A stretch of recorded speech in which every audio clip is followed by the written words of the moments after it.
Hi guys, today we're gonna read Harry Potter and the Sorcerer's Stone Chapter 7, The Sorting Hat. The door swung open at once. A tall black-haired witch in emerald green robes stood there. She had a very stern face, and Harry's first thought was that this was not someone to cross. The first years, Professor McGonagall, said Hagrid. Thank you, Hagrid, I will take them from here. She pulled the door wide. The entrance hall was so big you could have fit the whole of the Dursleys' house in it. The stone walls were lit with flaming torches like the ones in green courts. The ceiling was too high to make out, and a magnificent marble staircase facing them led to the upper floors.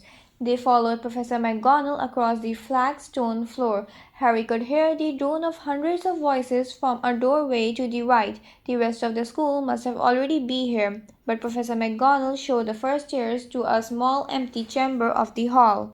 They crowded in, standing right rather closer together than they usually have, peering about nervously. Welcome to Hogwarts, said Professor McGonagall. The start of term banquet will begin shortly, but before you take your seats in the great hall, you will be sorted into your houses. The sorting is a very important ceremony because while you are here, your house will be something like your family within Hogwarts.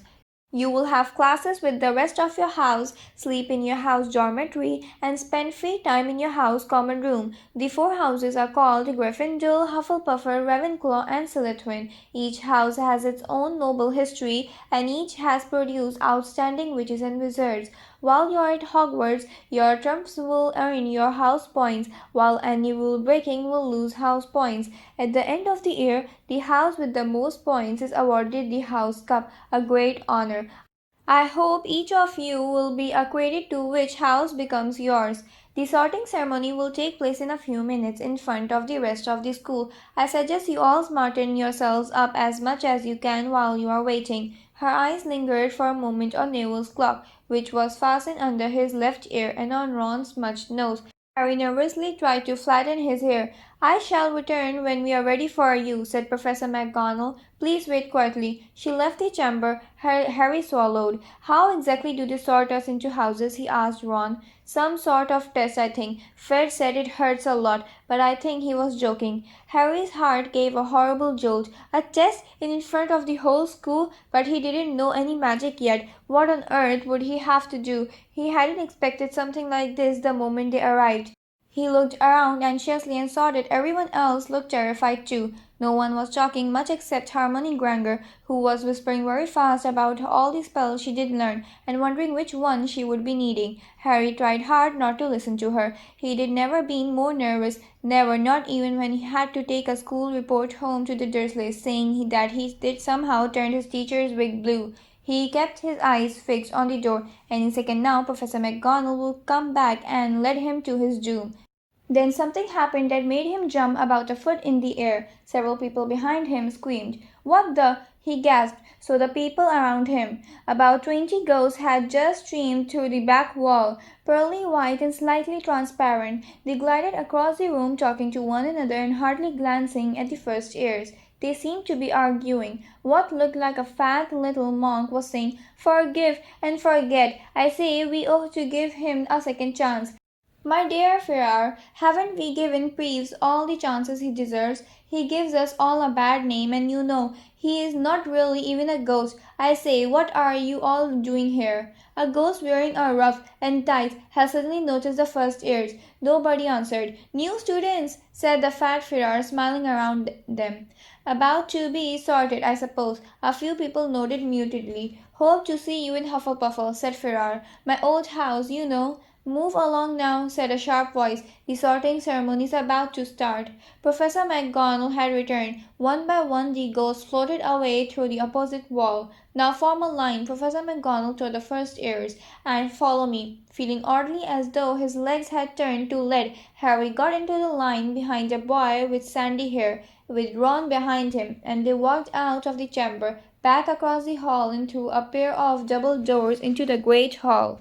Harry had never imagined such a strange and splendid place. It was lit by thousands and thousands of candles that were floating in mid-air over four long tables where the rest of the students were sitting. These tables were laid with glittering golden plates and goblets. At the top of the hall was another long table where the teachers were sitting. Professor McGonagall led the first years up here, so they became to a halt in a line and the other students, the teachers behind them. The hundreds of faces staring at them looked like pale lanterns in the flickering candlelight. Dotted here and there among the students, the ghosts shone misty silver, mainly to avoid all the staring eyes. Harry looked upward and saw a velvety black ceiling dotted with stars. He heard Harmony whisper, "It's bewitched to look like the sky outside. I read in Hogwarts a history." It was hard to believe there was a ceiling there at all, and that the great hall didn't simply open onto heavens.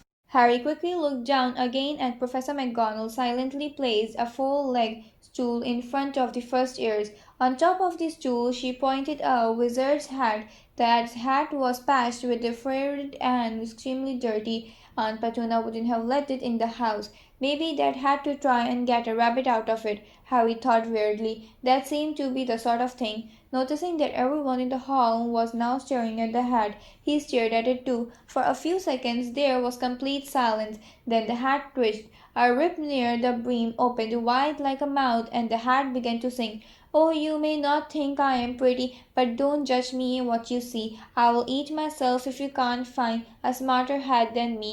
You can keep your bowlers black, your top hat sleek and tall, for I am the Hogwarts sorting hat, and I can cap them all. There's nothing hidden in your head the sorting hat can't see. So try me on and I will tell you where you ought to be. You might belong to Gryffindor, where Devil the Brave at heart, their darling nerve and truly set Gryffindors apart. You might belong to Hufflepuffle, where they are just and loyal, those patient Hufflepuffles are true and unafraid of toil. Or just as wise as Ravenclaw, if you aren't ready in mind, where those of wit and learning will always find their kind. Or perhaps in Slytherin you will make your real friends, those cunning folks you mean to achieve their ends. So put me on, don't be afraid, and don't get in a flap. You are in the safe hands. I thought I have none, for I am the thinking cap." The whole hall burst into claps as the hat finished its song, and it bowed at each of the four tables and then became quite still again. "So we have just got to try on the hat," Ron whispered to Harry. "I will kill Fred. He was going on to about wrestle a troll." Harry smiled weakly. Yes, trying on the hat was a lot better than having to do a spell, but he did wish they could have tried it on without everyone watching. The hat seemed to be asking rather a lot. Harry didn't feel brave or quick-witted or any of it at a moment. If only the hat had mentioned a house for people who felt a bit queasy, that would have been a one for him. Professor McGonagall now stepped forward holding a long roll of parchment. "When I call your name you will put on the hat and sit on the stool to be sorted," he said. A bold Hannah, a pink-faced girl with blonde pigtails, stumbled out of the line, put on the hat, which fell right down over her eyes, and sat down. A moment's pause. "Hufflepuffle!" shouted the hat. The table on the right cheered and clapped as Hannah went to sit down at the Hufflepuffle table. Harry saw the ghost at the Fat Friary waving demurely at her. "Bones, Susan!" "Hufflepuffle!" shouted the hat again, and Susan scuttled off to sit next to Hannah. "Boot Terry!" "Ravenclaw!" The table second from the left clapped this time. Several Ravenclaws stood up to shake hands with Terry as he joined them. Blokes Mandy went to Ravenclaw too, but Brown Lavender became the first new Gryffindor, and the table on the far left exploded with cheers. Harry could see Ron's twin brothers catcalling. Bristol's Michelin. They became a Slytherin. Perhaps it was Harry's imagination. After all, he did heard about his Slytherin, but he thought they looked like an unpleasant a lot. He was starting to feel definitely sick now. He remembered being picked for teams during gym at his old school. He had always been last to be chosen, not because he was not good, but because no one wanted Dudley to think they liked him. Finch Flelly, Justin, Hufflepuffle. Sometimes Harry noticed that the house shouted out the house at once, but at others it took a while and decided. Fingian Sismus, the sandy-haired boy next to Harry in the line, sat on the stool for almost a whole minute before the hat declared him as a Gryffindor. Granger Harmony. Hermione almost ran to the stool and jammed the hat eagerly on her head. Gryffindor, shouted the hat. Ron groaned. A horrible thought struck Harry, as horrible though always do when you are nervous. What if he wasn't chosen at all? What if he just sat there with the hat over his eyes for ages, until Professor McGonagall jerked it off his head and said that there's obviously been a mistake and he did better get on the train. When Neville Longbottom, the boy who kept losing his toad, was called, he fell over on his way to stool. The hat took a long time to decide with Neville. When it finally shouted Gryffindor, Neville ran off, still wearing it, and had to jock back and emerald glares of laughter to give it to McGonagall Morgan. Malfoy Swing found what his name was called, and got to his wish at once. The hat had barely touched his head when they screamed Slytherin. Malfoy went to join his friends Crabbe and Goyle, looking pleased with himself. There weren't people left now. Moon, Nott, Perks, then a new pair of girls, Patil and Patil, then Perks, Sally, Annie, and at last Potter, Harry. As Harry stepped forward, whispers suddenly broke out like little hissing fires all over the house. Potter, did she say? The Harry Potter. The last thing Harry saw before the hat dropped over his eyes was the hall full of people craning to get a good look of him. Next second he was looking at the black inside of the hat. He waited. Said a small voice in his ear. Difficult, very difficult. Plenty of courage, I see. Not a bad mind either. There's talent. My goodness, yes. And a nice trust to prove yourself. Now that's interesting. So, where shall I put you? Harry gripped the edges of the stool and thought, not Slytherin, not Slytherin. Not Slytherin, huh? Said the small voice. Are you sure? You could be great, you know. It's all here in your head. And Slytherin will help you on the way to greatness. No doubt about that. No. Well, if you're sure, better be Gryffindor. Harry heard the hat shout the last word to the whole hall. He took off the hat and walked shakily towards the Gryffindor table. He was so relieved to have been chosen and not put in Slytherin. He had hardly noticed that there was getting the loudest cheer yet. Percy and Prefect got up and shook his hand vigorously while the restless twins yelled, We got Potter! We got Potter! Harry sat down opposite the ghost in the ruff he'd seen earlier. The ghost patted his arm, giving Harry the sudden horrible feeling that he just pumped it into a bucket of ice-cold water.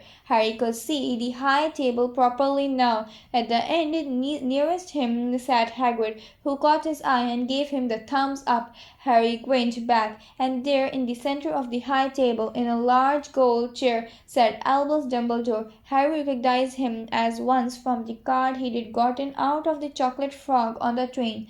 Dumbledore's silver hair was the only thing in the whole hall that shone as brightly as the ghost. Harry spotted Professor Quirrell, too, the nervous young man from the liquid cauldron. He was looking more particular in a large purple turban.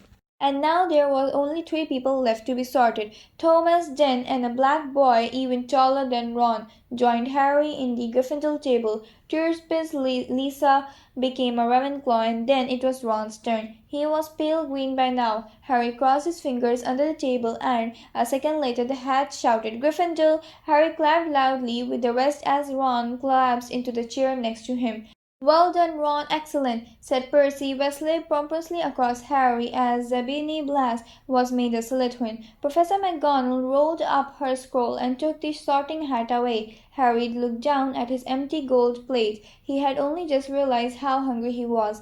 The pumpkin pastry seemed ages ago. Albus Dumbledore had gotten to his feet. He was beaming at the students, his arms wide open, as if nothing could have pleased him more than to see them all there. Welcome, he said. Welcome to new air at Hogwarts. Before we begin our banquet, I would like to say a few words. And here they are. Nitwit, Blubber, Ultimate, Treat. Thank you. He sat back down. Everybody clapped and cheered. Harry don't know whether to laugh or not. Is he a bit mad? He asked Percy uncertainly. Mad? Said Percy airily. He is genius, best wizard in the world, but he is a bit mad, yes. Potatoes, Harry. Harry's mouth fell open. The dishes in front of him were now piled with food. He had never seen so many things like this to eat on table. Roast beef, roast chicken, pork chops and lamb chops, sausages, bacon and steak, boiled potatoes, roast potatoes, fries, Yorkshire pudding, peas, carrots, gravy, ketchup, and for some strange reason peppermint humbugs.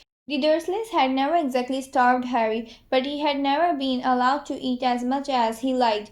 Dudley had always taken anything that Harry really wanted, even if it made him sick. Harry piled his plate with a bit of everything except the peppermints and began to eat. It was all delicious. "That does look good," said the ghost in a ruefully sad, watching Harry cup up his teeth. "Can't you?" "I haven't eaten for nearly 400 years," said the ghost. "I don't need to, of course, but one does miss it. I don't think I have introduced myself. Sir Nicholas D. Mimsy Poddington, at your service, resident ghost at Gryffindor Tower." "I know who you are," said Ron suddenly. "My brother told me about you, that you are nearly headless Nick." "I would prefer you to call me Sir Nicholas D. Mimsy," the ghost began, stiffly, but sandy-haired Decimus Fingy interrupted. "Nearly headless? How can you be nearly headless?" Sir Nicholas looked extremely miffed, as if their little chat wasn't going at all the way he wanted. "Like this," he said irritably. He seized his left ear and pulled. His whole head swung off his neck and fell onto his shoulder, as if this was on a hinge. Somebody had obviously tried to behead him, but not done it properly. Looking pleased at the stern looks at their faces, nearly headless Nick flipped his head back onto his neck, coughed, and said, "So, new Gryffindors, I hope you are going to help us win the house championship this year. Gryffindors have never gone on so long without winning. Slytherins have got the cup 6 years in a row." The bloody bronze became almost unbearable. "He is the Slytherin ghost." He looked around at the Slytherin table and saw a horrible ghost sitting there, with blank staring eyes, a gaunt face, and robes stained with silver blood. He was next right to Malfoy, who Harry was pleased to see didn't look too pleased with the sitting arrangements. "How did he get covered in blood?" asked Decimus, with great interest. "I have never asked," said nearly headless Nick delicately. When everyone had eaten so much as they could, the remains of the food faded from the plates, leaving them sparkling clean as before. A moment later the desserts appeared, blocks of ice cream in every flavour you could think of, apple pies, turtle tarts, chocolate eclairs, and jam, donuts, trifle, strawberry jelly or rice pudding. As Harry helped himself into a tentacle tart, the talk turned into their families. "I am half and half," said Sismus. "My dad's a mole. Mom didn't tell him she was a witch until their marriage. Bit of nasty shock for him." The others laughed. "What about you, Neville?" said Ron. "Well, my gran brought me up and she's a witch," said Neville, "but the family thought I was all mole for ages. My great-uncle Algy kept trying to catch me off my guard and force some magic out of me. He pushed me off the end of Blackpool Pier once. I nearly drowned, but nothing happened until I was 8. Great-uncle Algy came around for dinner, and he was hanging me out of an upstairs window by the ankles when my great-auntie Andy offered him a marngui, and he accidentally let go, but I bounced all the way down to the garden and into the road. They were all really pleased. Gran was crying, and she was so happy, and you should have seen their faces when I got in there. They thought I might not be magic enough to come. You see, Great-uncle Algy was so pleased he bought me a toad." On Harry's other side, Percy, Wesley, and Hermione were talking about lessons. "I do hope they started right away. There's so much to learn. I'm particularly interested in transfiguration. You know, turning something into something else, of course. It's supposed to be very difficult. You will be starting small, just matches into needles and that sort of thing." Harry, who was starting to feel warm and sleepy, looked up at the high tables again. Hagrid was drinking deeply from his goblet. Professor McGonagall was talking to Professor Dumbledore. Professor Quirrell, in his abstracted turban, was talking to a teacher with greasy black hair, a hooked nose, and swollen skin. It happened very suddenly. The hook-nosed teacher looked past Quirrell's turban straight into Harry's eyes, and a sharp, hot pain shot into the scar on Harry's forehead. "Ouch!" Harry clapped a hand to his head. "What is it?" asked Percy. Nothing." The pain had gone as quickly as it had come. Harder to shake off was the feeling Harry had gotten from the teacher's look, a feeling that he didn't like at all. "Who's that teacher talking to Professor Quirrell?" he asked Percy. "Oh, you know Quirrell already, do you? No wonder he's looking so nervous. That is Professor Snap. He teaches potion, but he doesn't want to. Everyone knows he is after Quirrell's job. Knows an awful lot about the dark arts, Snap." He watched Snap for a while, but Snap didn't look at him again. At last the desert too disappeared, and Professor Dumbledore got to his feet again. The hall fell silent. Just a few more words now that we are all fed and watered. I have a few stars of them noticing to give you. First year should know that the forest on the ground is forbidden to all people, and a few of our older students should do well to remember that as well. Dumbledore's twinkling eyes flashed in the direction of the Weasley twins. I have also been asked by Mr. Flitch, the caretaker, to remind you all that no magic should be used between classes in the corridors. Quidditch trial will be held in the second week of the term. Anyone interested in playing for their house team should contact Madam Hooch. And finally, I must tell you that this year the third floor coordinator on the right-hand side is out of bounds to everyone who does not wish to die a very painful death. Harry laughed, but he was only one of the few who did. He is not serious, he muttered to Percy.